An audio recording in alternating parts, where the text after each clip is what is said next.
Vamos então ver, em primeiro lugar, Ismael zomba de Isaque, versos 8 a 9 da passagem que nós acabamos de ler. Sara, com mais de 90 anos, havia amamentado Isaque cerca de 3 anos, como era o costume no Antigo Oriente, que a criança, especialmente os rapazes, eram amamentados pela sua mãe até 2 ou 3 anos. Era esse o costume. E era tradição o pai dar uma festa para celebrar a ocasião. E aí então eram convidados os parentes e amigos, era um banquete. Abraão não tinha parentes por perto, ele morava em Gerar, na terra dos filisteus. Ló havia ficado lá para trás, no Vale do Jordão.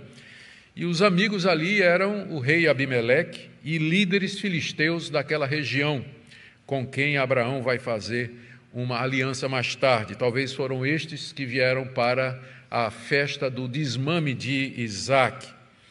E durante a festa, a prática era que a criança, pela primeira vez, comia comida sólida, juntamente com os visitantes e na presença de todos eles. Isso era como um ritual de passagem. A partir daí, ele era considerado realmente como membro da tribo, fazia parte da família. Era alguma coisa bem tradicional, a festa do desmame naquela época. Ao que parece, durante a festa, Ismael, que a essa altura tinha cerca de 16 ou 17 anos, começa a, vou usar o termo zoar, não é? Começa a zombar, ou usar um termo mais técnico, a fazer bullying com seu irmão de 3 anos. Começa a fazer isso. E esse episódio, como eu disse, deve ter acontecido durante a festa. Se vocês prestaram atenção na leitura, o verso 8, ele parece pertencer à passagem anterior, se você tem a Nova Almeida atualizada, que é a versão que eu estou lendo. E depois do verso 8 é que tem Agar no deserto. O verso 8 é separado do verso 9. Mas o resto das traduções, a Nova Versão Transformadora, a Almeida Antiga, a Nova Versão Internacional, todos eles colocam o verso 8 e o verso 9 juntos, porque eles entendem que essa zombaria aconteceu durante a festa do desmame. Vocês lembram, o tempo todo a gente adverte aqui a vocês, cuidado com esses subtítulos em negrito. Eles não fazem parte do original. São os tradutores que colocaram na tentativa de ajudar o crente na leitura a saber o que é que vai acontecer. Aqui eu creio que é um equívoco dos tradutores da nossa Nova Almeida atualizada, porque o verso 8 não está separado do verso 9. Na verdade, o verso 9 narra alguma coisa que aconteceu durante o verso 8. Foi durante a festa do desmame que Ismael começou a zombar do seu irmão.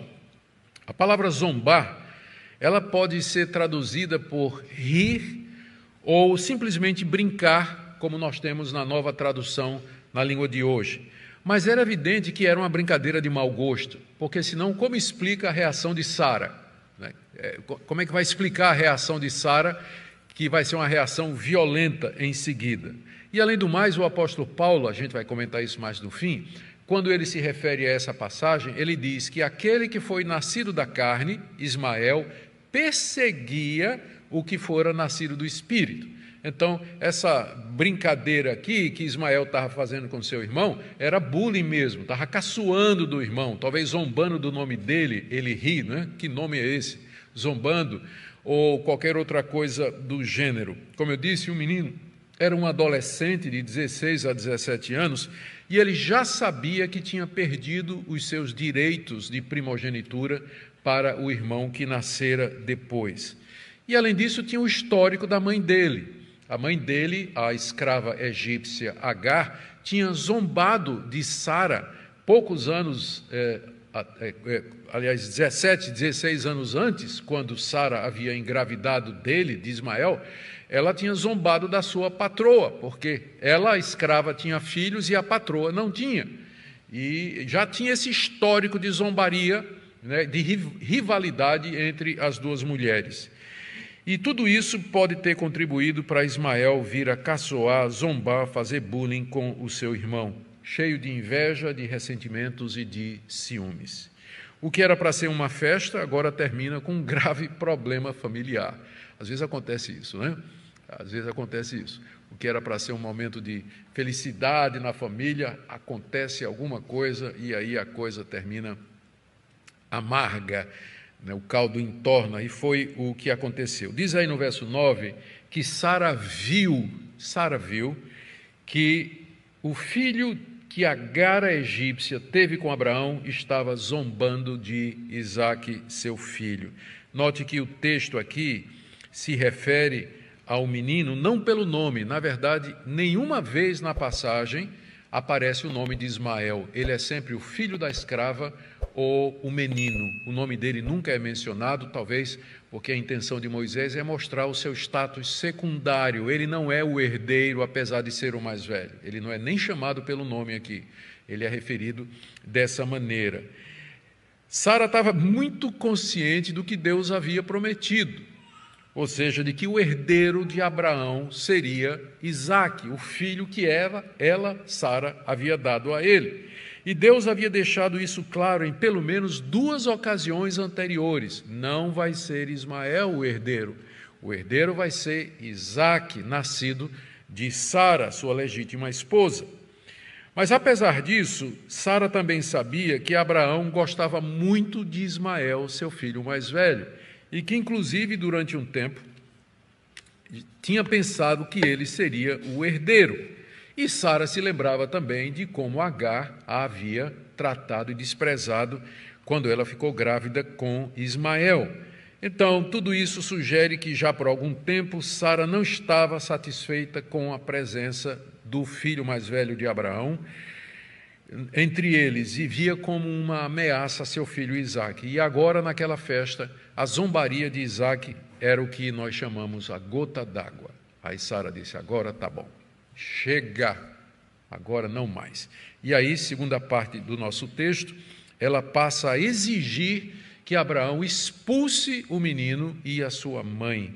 Versos de 10 a 13. Ela se dirige a Abraão e demanda providências que considera certas. E que providências são estas? A providência era, como diz aí o verso 10, Sara disse a Abraão: mande embora essa escrava e o filho dela, porque o filho dessa escrava não será herdeiro com o meu filho Isaque. Esse sempre foi um problema da poligamia, não é? É que, de repente, o patriarca ele vai ter que decidir entre uma mulher e outra ou entre um filho e outro. Por isso que poligamia nunca deu certo no Antigo Testamento, embora Deus tivesse tolerado pelo progresso da história da revelação, mas nunca foi o plano dele. Até que no Novo Testamento o casamento monogâmico fica muito claro, né? Fica muito claro. Mas a poligamia sempre tinha esse tipo de problema. Agora, as duas rivais estão em briga e Sara demanda a expulsão da sua rival Agar, juntamente com o seu filho. Ela quer que ele mande embora, está dizendo aí, mande embora, mas a expressão no hebraico é muito mais forte, é expulsa, é mais forte, mandar embora assim, expulsa.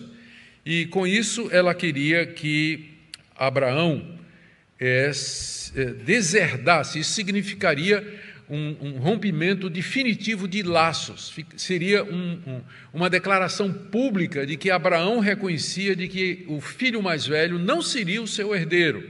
Ele estava sendo deserdado, não faria mais parte da sua herança. Veja como Sara se refere a Agar como essa escrava, que é uma expressão no hebraico mais forte do que serva, que é o nome com que Sara é tratada antes disso aqui. Ela era uma serva de Sara, mas agora Sara se refere a ela como uma escrava, um termo mais forte na língua hebraica. E a razão para a demanda que ela apresenta diante de Abraão não é nem que o menino estava caçoando do seu filho, mas é que Ismael não seria herdeiro juntamente com o seu filho Isaque. Não seria. E ela estava muito segura, porque foi isso que Deus havia prometido, foi isso que Deus havia dito: não será Ismael, mas será Isaque o herdeiro, aquele que legitimamente vai receber as promessas que eu dei a Abraão e vai ser o continuador da aliança. A razão para essa demanda, então, de Sara é que ela sabia do amor que Abraão tinha pelo seu primogênito Ismael, e sabia também que se os dois crescessem juntos, em algum momento Abraão poderia ser tentado a incluir Ismael de alguma forma na herança que agora pertencia a Isaque. Por isso que Sara, a motivação pode ter sido errada, não é? A motivação podia ter sido errada, mas Sara estava certa. Ela estava correta, ela estava baseada na palavra de Deus, no que Deus tinha dito. Não vai ser Ismael, não, mas é Isaque. Bom, Abraão não ouviu isso com bons olhos, aliás, não ouviu isso com bons ouvidos, né? Não viu isso com bons olhos, está aí no verso 11. Abraão ficou muito incomodado com isso por causa do seu filho. A nossa versão anterior, Almeida atualizada, traz isso, foi muito penoso para Abraão. A Septuaginta, que é a tradução grega, diz assim, que essa palavra pareceu muito dura para Abraão. A razão está aqui, no verso 11, por causa do seu filho, por causa do seu filho. Aquilo que Sara estava demandando foi algo duro para Abraão, algo penoso, né? Algo que o incomodou, que o preocupou. Por quê? Porque ele amava Ismael, ele amava seu filho mais velho. E havia um período em que ele tinha acreditado que ele seria o herdeiro, e ele acalentava provavelmente no coração alguma chance de ver Ismael participar da linhagem, da promessa de herdar junto com Isaque. E eu imagino a cara feia de Abraão, a maneira como ele reagiu quando Sara chegou e demandou a expulsão do seu filho mais velho juntamente com sua mãe Agar. Mas Deus, na sua misericórdia, interveio na crise familiar, como diz aí os versos 12 e 13. Deus falou com Abraão. E esse é o nosso Deus, é o Deus que em momentos de dificuldade, momentos de angústia, de decisão, é o Deus que vem ao nosso encontro para nos abençoar, para nos guiar e nos orientar. Naquela época do Antigo Testamento, costumeiramente Deus falava através de sonhos, através de visões, durante a noite, e que foi durante a noite, transparece do verso 14, porque diz no verso 14 que na manhã seguinte, logo de madrugada, Abraão se levantou. Então sugere que essa fala de Deus foi na noite anterior. Na noite da crise, então, Deus se revela ao seu servo mais uma vez. E o que é que ele disse a Abraão na visão em que lhe apareceu? Primeiro, não fique incomodado por causa do menino e por causa da escrava. Não te pareça penoso, Abraão. Não fique angustiado com isso. Você não pode olhar para isso da perspectiva de pai para filho, né? O que você está sentindo é o amor natural que um pai tem pelo seu filho. E você não deveria deixar isso interferir, porque nós estamos tratando aqui de realidades que são maiores do que isso. Lembrando as palavras de Jesus: quem ama seu filho mais do que a mim, não é digno de mim. Então, não se preocupe com o que vai acontecer com a criança e nem com a escrava. É a primeira palavra de Deus para Abraão. Tranquilize o seu coração. Segunda palavra que Abraão certamente não deve ter gostado, aliás, nenhum marido gosta: faça tudo o que Sara disser. Eu acho que essa foi a palavra mais dura aqui de toda, que Deus disse para Abraão: faça tudo o que Sara disser. Como eu disse, os motivos de Sara podem não ter sido os melhores. Ela estava com ciúme do seu filho, estava se sentindo ameaçada pela presença de Agar e de Ismael, e ela estava pensando nela e no seu filho. Era essa a motivação. Mas ela estava certa, porque ela estava apoiada na palavra de Deus. Aqui é um caso de alguém que faz a coisa certa pelo motivo errado. O certo é que a gente faça as coisas certas pelos motivos certos. E também tem gente que faz coisa errada, mas pelo motivo certo, não é? Acontece todas essas variações. Sara aqui é o caso de alguém que está fazendo o que é certo, mas pelos motivos errados. Então, nesse caso, Deus disse a Abraão: escute o que a sua mulher está dizendo, porque nesse caso ela está correta, ela está baseada na minha palavra, naquilo que eu disse que eu haveria de fazer. Terceira coisa que Deus disse a Abraão ali é que Isaque e seus filhos é que seriam considerados como descendência de Abraão. Essa é uma passagem muito importante, ela é usada algumas vezes no Novo Testamento, como eu irei mostrar. Mas, por enquanto, vamos apenas ficar aqui no final do verso 12. Então, ainda no verso 12, primeira coisa que Deus disse, não se preocupe com a criança e com a mãe dela. Segundo, faça tudo o que Sara lhe diz, está dizendo, e faça isso porque, em terceiro lugar, por meio de Isaque, e não por meio de Ismael, será chamada a tua descendência. É por isso que Sara está certa. É porque a tua descendência, Abraão, ela virá através de Isaque e não através de Ismael. Vai ser através de Isaque que os seus filhos serão considerados como herdeiros da promessa. Vai ser por meio de Isaque que o Messias, a semente da mulher prometido, haverá de vir. Vai ser por ele. Ele é a linhagem santa. Então, você vai obedecer a Sara, porque Sara está correta. E a quarta coisa que Deus diz a Abraão naquela visão é que ele cumpriria a promessa que ele já tinha feito de abençoar Ismael, verso 13. Também do filho da escrava farei uma grande nação, porque ele é seu descendente. O também aqui é porque estava incluído na promessa de que, através de Isaque, Deus traria a Abraão, ou faria de Abraão, uma grande promessa, uma grande nação. E agora Deus diz, eu vou fazer a mesma coisa com relação a Ismael, mesmo que ele não seja da linhagem santa, da linhagem escolhida, mas eu vou abençoá-lo, porque ele é teu filho, porque ele é teu descendente. Aqui Deus está sendo coerente, porque Deus prometeu abençoar Abraão e a sua descendência. E todo mundo que de alguma forma estava relacionado com Abraão, Deus abençoava. Como abençoou Ló, o seu sobrinho, que ele livrou lá de Sodoma e Gomorra, daquele dia da destruição.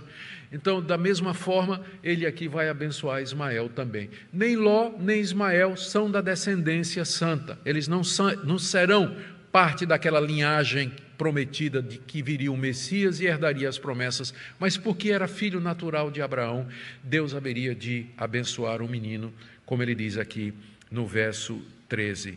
Essa promessa aqui, ela foi feita cerca de 4 anos antes, quando Deus deu a circuncisão.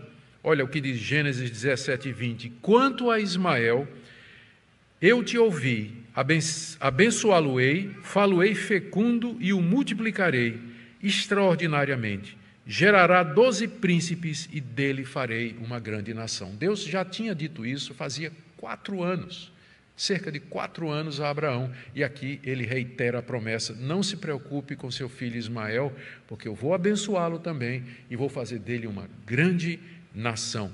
E disse inclusive, de Ismael virão 12 príncipes, o contraste, não é? Em oposição a Isaque, que teve Jacó, que teve os 12 patriarcas de Israel. Muito bem, mas agora o ponto é esse aqui, a consistência de Deus em abençoar todos aqueles que eram filhos de Abraão. E vamos então para a terceira parte aqui do nosso texto, quando Abraão manda Ismael e Agar embora. Apesar do grande amor que Deus tinha por seu filho Ismael, ele amava Deus mais ainda. Ele amava seu filho Ismael, mas ele amava Deus mais ainda, tanto é que logo de madrugada, no dia seguinte, ele se levanta para obedecer à voz de Deus.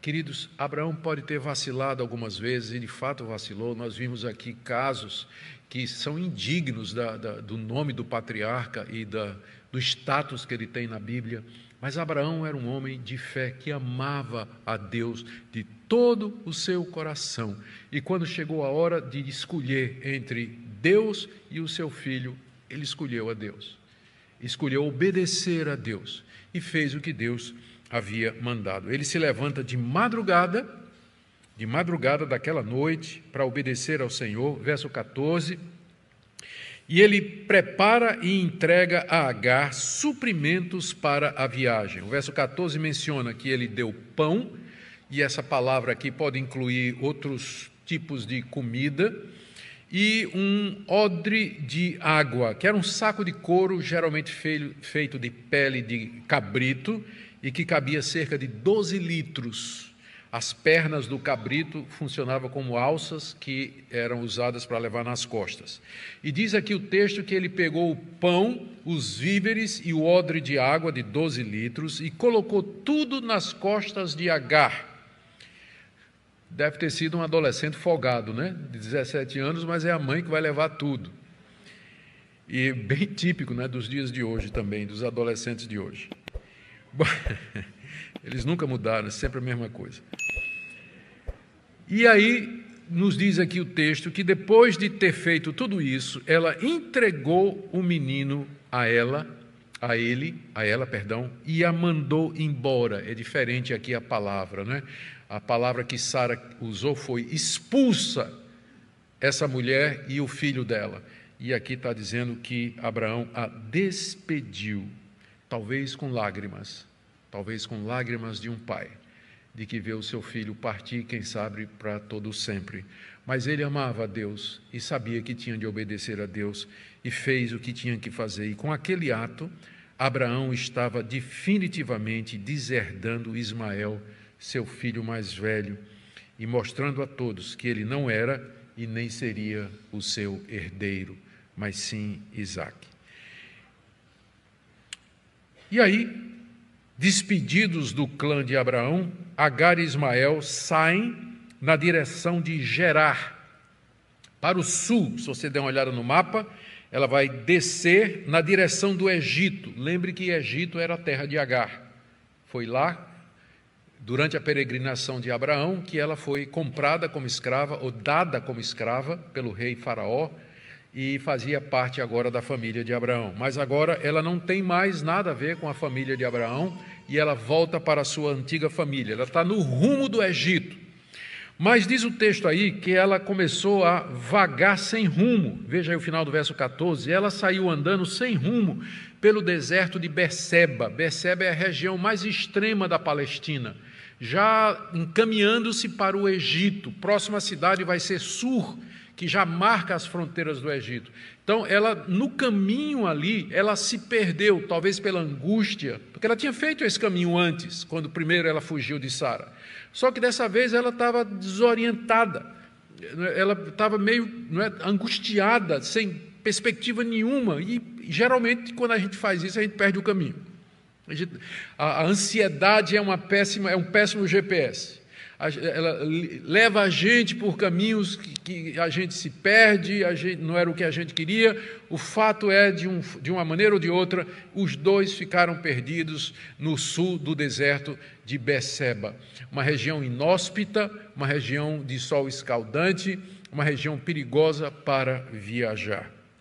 E aí a água acabou, e Agar temeu que a morte de ambos havia chegado. Verso 15, quando a água acabou, a água que havia no odre, Agar colocou o menino debaixo de uns arbustos. Talvez o rapaz tinha desfalecido já, né, de sede, debaixo daquele sol, e agora a mãe o coloca debaixo de uma arvorezinha, de um arbusto que havia naquela região, e se afasta, diz aí o texto, a distância de um tiro de arco, né? A distância de um tiro de arco, que é mais ou menos 100 metros. 100 metros. Então ela vai cerca de 100 metros, deixa o menino lá, anda 100 metros e se senta e fica olhando para o menino. Ela diz assim: eu não quero ver o meu filho morrer. E ela começa a chorar em alta voz, diz aí o texto. Afastou-se e foi sentar-se à frente, à distância de um tiro de arco, porque dizia: assim não verei o menino morrer. E sentando-se em frente dele, 100 metros em frente dele, levantou a voz e chorou. Que é o que qualquer mãe faria. Angustiada pelo seu filho, chegou a hora da morte, não tinha esperança, estava sozinha, não havia perspectiva, não sabia onde estava, a água tinha acabado, era uma situação completamente de crise. Ela já tinha passado por uma situação parecida antes, não é? Quando, cerca de 17 anos passados, ela tinha fugido da casa de Abraão, após ter engravidado de Abraão, tinha caçoado de Sara, humilhado por ela, e fugiu. E ela tinha seguido por aquele mesmo caminho, e Deus a encontrou à beira de um poço e disse: volte e se humilhe diante da sua senhora. Mas aqui agora, Deus vai encontrá-la outra vez, mas Deus não vai mandar ela de volta, porque o destino dela está selado, não é? Ela não faz mais parte da vida de Abraão, nem Ismael, o menino. Diz aí na penúltima parte do nosso texto, verso 17 a 19, que Deus outra vez viu Agar e veio ao seu encontro. Eu digo outra vez viu, porque da experiência anterior, Agar chamou Deus o Deus que me vê, porque Deus a viu lá no poço e mandou de volta para sua patroa. E Deus agora vê de novo Agar naquela situação. Moisés nos diz aqui no verso 17, essa parte é do verso 17 até o verso 19, Moisés nos diz aqui que Deus, porém, ouviu a voz do menino. Não sei se você percebeu o contraste.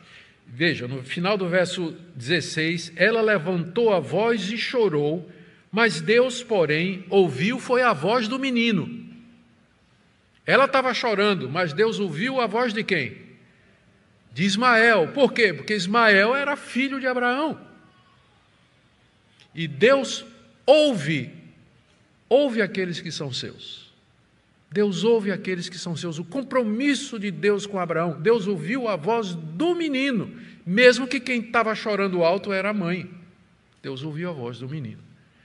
E lá do céu, o anjo de Deus chamou Agar.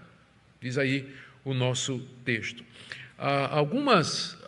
Alguns comentaristas estudiosos dizem que o menino também estava chorando. E, de fato, sim, parece, não é? Vê o que é que diz aí, quando o anjo de Deus chamou Agar e disse, Deus ouviu a voz do menino. Alguns acham, inclusive, de que Ismael não somente estava chorando, mas estava orando. Lembrem que ele é filho de Abraão, ele tinha 17 anos, por 17 anos ele viveu debaixo da instrução de Abraão. Se Ismael conhecia algum Deus, era o Deus de Abraão, era o Deus da aliança, o Deus da promessa.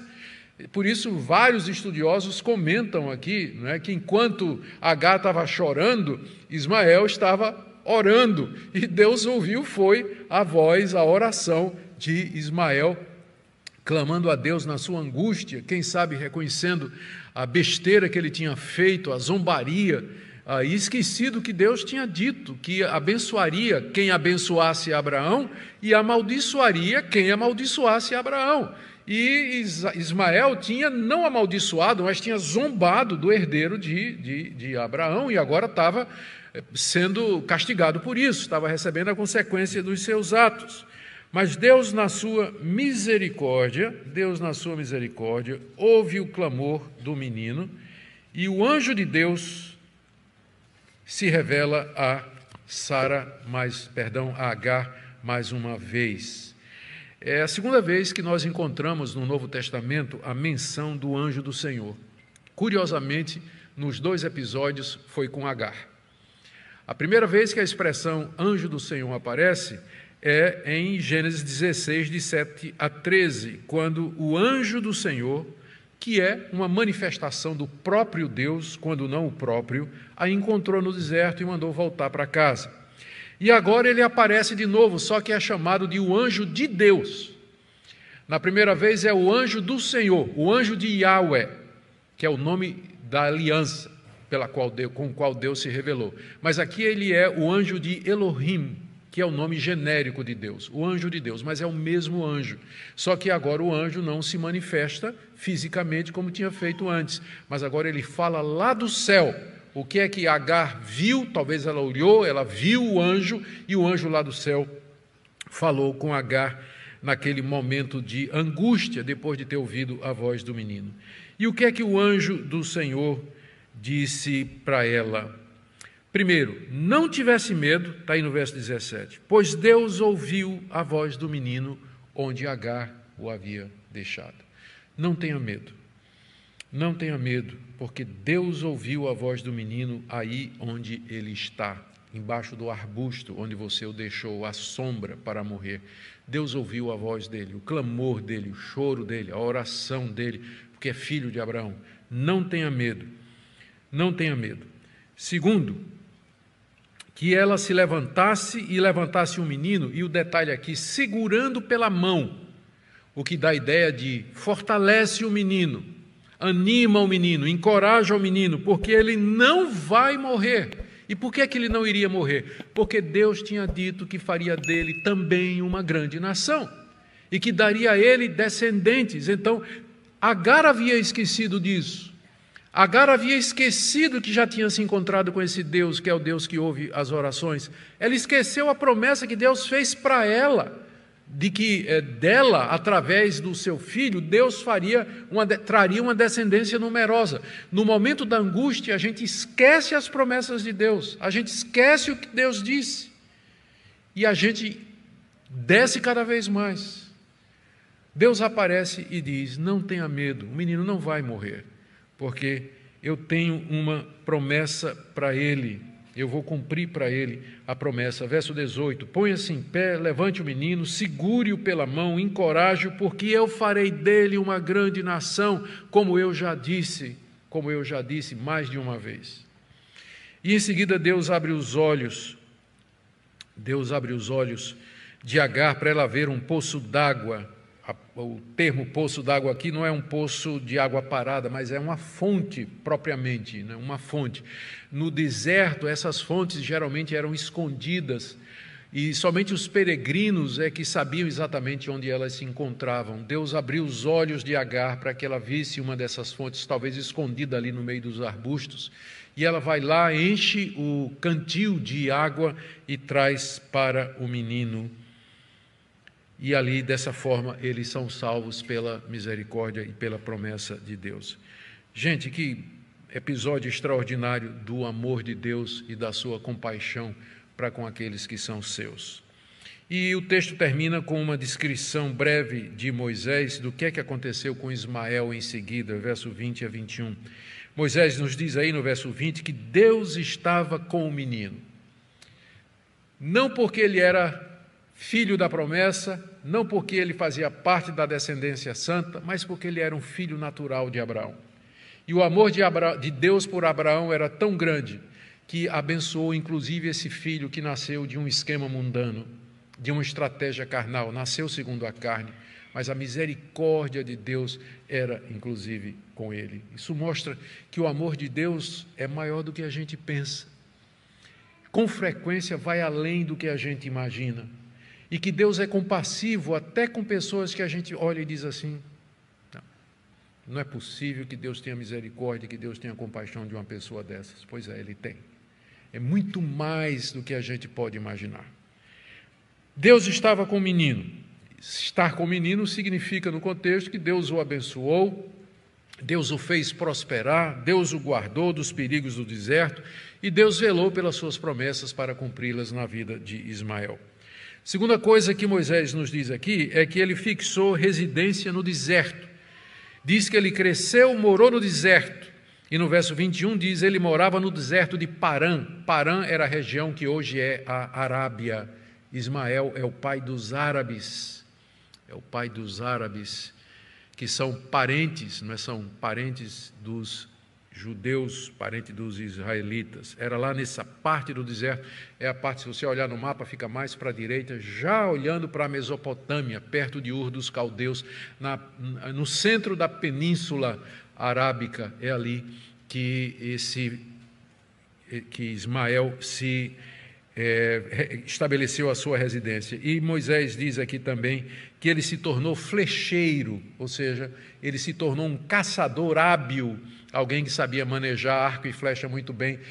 Quem sabe isso tem alguma coisa a ver com o que aconteceu quando ele era criança, né? Que sua mãe o colocou à distância de um tiro de arco, e ele se torna um arqueiro, né? Alguns veem uma coincidência aí, intencional, no texto, essa relação da profissão dele com aquele momento que marcou sua vida, em que ele quase, de fato, morre. E a quarta coisa que diz é que ele se casou com uma egípcia, que a mãe dele arrumou um casamento para ele. Como o pai ele não tinha, né? Estava separado de Abraão, praticamente ele não tinha pai, então a sua mãe Agar foi na sua parentela, na sua família, e arrumou uma esposa para Ismael, e ele casou-se com uma mulher egípcia. Isso que aconteceu com Ismael. Queridos, estamos prontos aí agora para terminar a nossa passagem. Só para vocês quiserem depois, nós vamos chegar lá. No capítulo 25, Moisés registra a genealogia de Ismael, inclusive os 12 príncipes que vieram dele. Deus cumpriu plenamente as promessas que foram feitas. O que é que Moisés queria ensinar aos israelitas? São duas lições que eu queria tirar aqui. Primeiro, mais uma vez, como Deus é fiel e como Deus cumpre a sua palavra, como Deus se comprometeu com Abraão e cumpriu tudo o que ele disse. Lhe deu um filho, conforme havia prometido, um filho nascido de Sara, sua mulher estéril e já idosa. Confirmou esse menino, Isaque, como sendo herdeiro da promessa.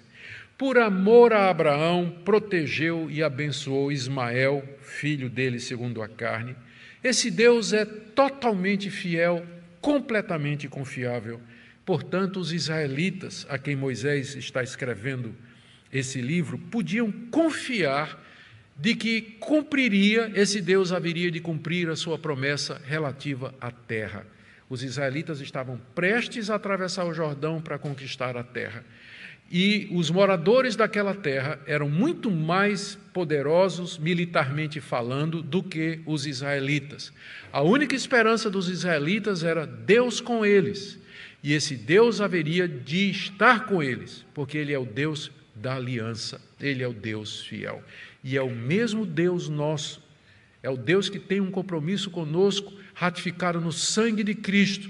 E Ele nos promete perdoar, Ele promete nos dar a vida eterna e nos fazer herdeiros da nova criação que Ele está preparando em Cristo Jesus. Ele promete nos ressuscitar de entre os mortos. É o mesmo Deus. E são estas as promessas que em semente estavam na aliança com Abraão. Nós somos os herdeiros dessa promessa. Nós somos o povo da aliança. Todos aqueles que creem no Filho de Abraão, Jesus Cristo. Segunda lição que eu penso que Moisés queria ensinar aos israelitas é sobre a misericórdia de Deus. Que grande misericórdia do Deus de Israel, mesmo para com aqueles que não eram da linhagem santa da promessa. Ele veio pela segunda vez socorrer Agar e Ismael. Na primeira, Ismael estava no ventre da sua mãe. Eles não eram nem parte da descendência prometida, mas Deus usou de misericórdia para com eles. Os israelitas deveriam lembrar disso quando entrassem na terra prometida. Deus era justo e Ele iria castigar os cananeus, usando Israel como instrumento. Mas também Ele era misericordioso. E Ele abençoava não somente os judeus, filhos da promessa, mas Ele abençoava pessoas. A sua graça se estende a toda a humanidade, o que a gente chama de graça comum. Deus abençoa mesmo aqueles que não são parte do seu povo, com prosperidade, com saúde, com bem-estar e tantas coisas boas que Ele, na sua generosidade, nos concede. Os israelitas deveriam se lembrar disso e ser compassivo com os estrangeiros, tratar os vencidos com caridade e assim em diante. Eu quero fazer uma aplicação para nós aqui, terminando. Como eu disse, esse episódio aqui, ele é citado 2 vezes pelo apóstolo Paulo nas cartas que ele escreveu. Na carta aos Gálatas, Paulo cita a expulsão de Ismael depois dele ter perseguido Isaque, para ilustrar a diferença entre o judaísmo, que queria a salvação pelas obras, e que perseguia os cristãos que ensinavam a justificação pela fé. Olha o que é que Paulo diz aqui em Gálatas capítulo 4, 28 a 31. Vocês, irmãos, ele está escrevendo para os crentes da Galácia, vocês, irmãos, são filhos da promessa como Isaque. Como, porém, no passado, aquele que nasceu segundo a carne, Ismael, perseguia o que nasceu segundo o Espírito, Isaque, é aquele episódio da zombaria, assim também acontece agora. Ou seja, os judeus perseguiam os cristãos. Mas o que diz a Escritura? Manda embora a escrava e seu filho, porque de modo nenhum o filho da escrava será herdeiro com o filho da mulher livre. Portanto, meus irmãos, nós somos filhos não da escrava, mas da livre.